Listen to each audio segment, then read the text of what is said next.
Raising a sensory seeker can be exhausting. If cooperation feels impossible without punishments, here's how positive discipline can actually work without power struggles. I'm Lisa, a child behavior expert and a parent coach. I have over a decade of experience as a pediatric occupational therapist. I've worked with hundreds of families in my career who struggled with their kids' sensory challenges.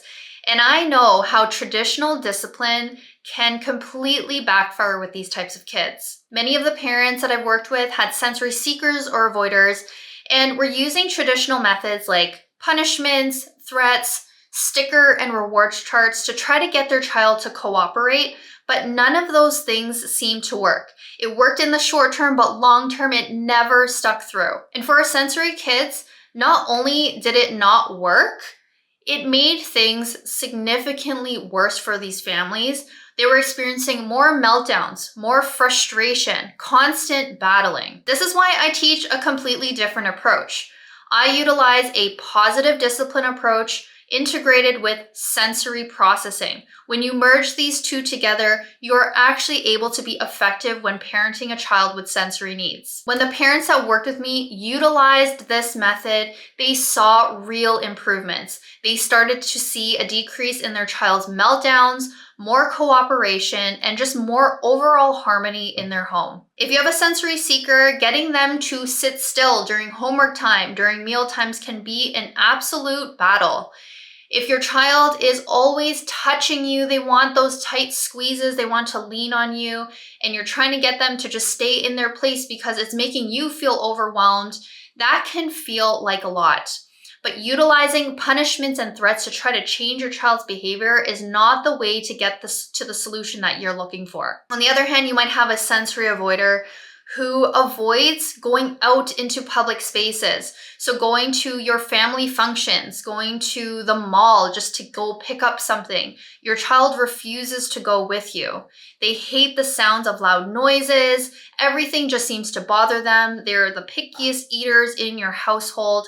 And it just feels like everything that you need to do with your child to get them from the morning to nighttime is just a big struggle. The challenge here is that kids who have sensory needs often look like they have defiant behaviors or they're constantly withdrawing from you. But the truth of the matter is they're actually just having a very hard time. It's because their sensory needs are overwhelming to them and they're processing the world so differently than the rest of us. But I know how exhausting it is raising a child with sensory needs. It feels like you're constantly walking on eggshells with them, you're constantly on their case, and it's just never-ending battles. It completely drains parents. The parents that I've worked with often tell me how much this has affected their mental health. They feel so alone in their journey, parenting their child with sensory needs. They look at their friends, they look at their family members who don't have to deal with these types of behaviors, and they're at a loss because they're trying all of these parenting techniques that people are telling them to do. Their friends and family are telling them their opinions, they're reading things on the internet, but none of these methods seem to work, and they're completely stumped. But the truth is, sensory challenges isn't about bad behavior. It is about how they are processing the world around them. And so if your child is a sensory seeker, they need more sensory input to help them feel regulated and to feel good. The same goes for our sensory avoiders. They have a lower tolerance to sensory input. So things bother them a lot more, making them feel a lot more overwhelmed.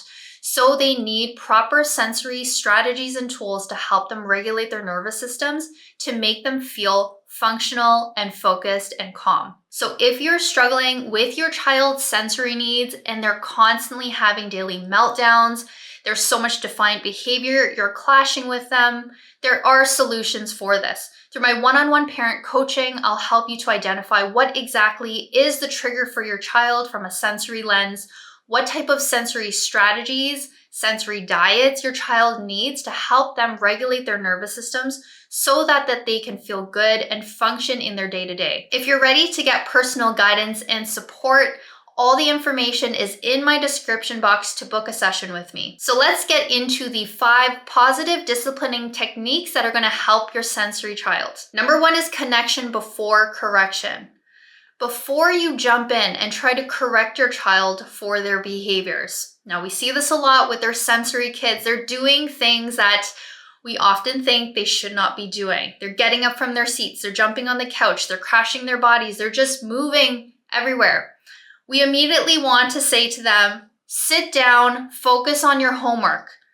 But doing those type of corrective methods is only going to create more distance and disconnect from your child. Your child is behaving in this way because of a sensory need. Their bodies are actually craving the sensory input, which is making it hard for them to sit down in the first place. So if we keep coming in, correcting their behaviors, correcting everything that they do, we're going to start to create a lot of frustration because to them, they feel like they need to do this, but they're being told that they can't. And that's a really tough feeling for sensory kids because their bodies are actually telling them something different than what they know they should be doing. So instead, we need to build connection. If they are constantly moving, having a hard time sitting at the table, you don't want to correct them. You want to connect by acknowledging how difficult it must feel for them to be sitting. You could say something like, I know your body really needs to move around right now, and actually give them opportunities to move around. We cannot just expect to connect and then correct right away. We want to connect by acknowledging their feelings, acknowledging their sensory needs, give them an opportunity to move around. If they need a break, if they're having a hard time sitting still at the desk, giving them that movement break is actually going to help them refuel their brains so that they can sit down and actually focus on the thing at hand. Number 2 is to set clear and predictable routines. Our sensory kids thrive off of routines. I will have to say this again. Sensory kids thrive off of routines. All the parents I've worked with, that was the number one thing that we needed to establish from the beginning. We had to identify, did you even have a routine in place? Many of these parents did not, because when you have a sensory kid, I know how difficult it feels to try to set a routine because it feels like they're pulling against it. But the truth of the matter is, the more you reinforce the routine for them, the more they're going to get used to it, and it's actually going to help them long term. So if you have a sensory avoider or a sensory seeker who has a really hard time after school when they transition home, it's not about letting them just do everything that they want to do, because that is actually going to make matters worse. What they need is a calming routine in place. Having a consistent set of sensory activities that's going to help their nervous system. Now, their sensory activities are going to look different if you have a sensory avoider versus a sensory seeker. If you have a kid who feels overwhelmed when they walk through the door and they're completely drained and they blow up in front of you, what you need is a calming routine to help them downregulate their nervous system. If you have a child who's coming through the door and they're jumping off the walls, trying to give them a calming routine is going to be very challenging because their bodies are craving movement.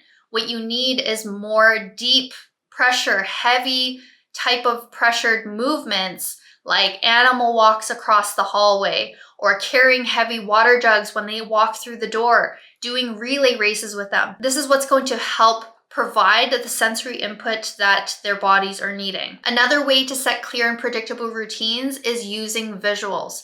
Having visual schedules, visual timers in place can really help your sensory kid stick to the routines. So what this could look like is having a big board, either a whiteboard, you could buy a Bristol board, you can actually draw out a chart and you actually get them to follow this routine. How you're going to set this up is going to depend on your child's developmental age. Now, if you have a young child, you're not going to want to put too much information. You might need to use more pictures and visuals on the actual visual schedule because they might not know how to read yet. If you have an older child, you can use more written work to help them keep track of what they need to do. So for instance, when they come through the door and let's say it's 3:30, from 3:30 till 3:45, they are going to have their calming routine. And you're going to write that down. At 3:45 till 4, they're going to have a snack break. Then from 4 till 4:15, they're going to work on homework task number 1. From 4:15 till 4:20, they're going to have a 5-minute movement break where they can choose doing animal walks across the floor or doing some jumping jacks and different exercises on the yoga ball. You are going to create a very specific schedule for your child and what they need and have that all written down on their visual schedule. Now, the visual timer comes in handy to help them transition from each of those blocks of tasks. Because for some of our kids, they can get stuck. If you are giving them 15 minutes of snack time, they're just gonna push it to 20, 30 minutes of snack time. If you have a visual timer, that's gonna help them see how much time they have in place. And this is especially useful if you have a child that struggles with time management. You want them to actually visually see the amount of time that's left on the clock. Number 3 is offer sensory alternatives. Now, I've already talked about a lot of different sensory activities that you can implement, but there's also sensory tools that you can give to your child to help them out. So for example, if your child is struggling to sit down during homework time, they're always getting up from their seats. Maybe you have them on a computer chair and they're just spinning in circles and they're not doing any of their work. You can get them an exercise ball where they're going to sit on the exercise ball and they can bounce their bodies up and down while doing their work. This still gets them to face the desk. It still gets them in a seated position. And for a lot of our sensory seekers, it actually helps them to focus better. Another way to provide them with that sensory input is to get a stable chair that has 4 legs. You're going to get an exercise band, also known as like a TheraBand, that stretches, and you're going to tie it to the front 2 legs of your child's chair. As they're sitting, they can bounce their feet up and down, and this is a really great tool, again, to help your sensory seeker focus when they're having a really hard time paying attention and sustaining their attention on their work. Number 4 is problem solving together. So if your child does something that is inappropriate, rather than just punishing or using punitive measures, we want to encourage problem solving towards a solution. For example, if your child is refusing to go to school, now this might be stemming from an avoidant behavior. There's a lot of sensory input from school. They're feeling overwhelmed. Maybe there's just a lot of things in the morning that's causing them to feel very uncomfortable. Now, your child might have a big meltdown over this if you start to push and try to get them moving there using punishments and threats. Now, this is not going to be the solution if your child has sensory needs. Instead, you want to encourage problem solving, getting your child to understand their own sensory needs and figure out a solution to help them solve this problem of not wanting to go to school. So if they are feeling overwhelmed because there's a lot of things going on at school, there's going to be an assembly, there's going to be a fire drill that day, give them an opportunity to figure out what they can do. Can they find their noise canceling headphones and pack it in their bag and bring it to school so that when they have the fire alarm, they can pull it out and put it over their ears? We want to teach our kids how to find solutions rather than just letting them be or trying to punish them to get them to cooperate, because in the long run, this does not support your sensory child. They will experience sensory seeking and avoidant behaviors in their environment as they grow up, and they need to know what to do about it. Number 5 is model emotional regulation. When we have kids who have sensory needs, we know that they can get triggered much more easily than other kids. If you have a sensory seeker, they always want to move around, that when it's time to transition away from that activity they want to do, it often sends them into a spiraling tantrum. If we have a sensory avoider, we know that certain sensory sensations really trigger them, leading to lots of meltdowns. So what we need to do in these moments when they're experiencing meltdowns is to model how to handle our own emotions and our own behaviors. If they start to get frustrated and start to spiral off, if we are escalating our own emotions and behaviors too and matching them, we are not teaching them proper emotional regulation. We need to know how to regulate ourselves. And that might mean that you need to take a pause. If your child is acting up, not reacting in that moment, don't respond right away if you know that you're going to start yelling at them. Take a 5-second pause. So what you can do in that moment, when you can feel that blood boiling inside of you, take a deep breath in and out with your mouth and do that 5 times. That's going to give you some buffer room between you and your child and from reacting. You also want to name your emotions. So I know when raising a sensory child, it can lead to a lot of personal frustration as a parent. And so when you're feeling frustrated, you can help to label that. That way your child can also see, because sometimes we're not going to be able to control every emotion we have. Yes, we want to stay calm. Yes, we want to be composed, but sometimes we're just not. We're human and we are going to get frustrated. And if we do end up yelling, that's okay. Give yourself some grace, but label it so that you can showcase to your child that you also feel emotions too. And your emotions are frustration. You are feeling frustrated in the situation. And what are you going to do about it? I'm going to just take a moment for myself right now because I'm feeling really frustrated.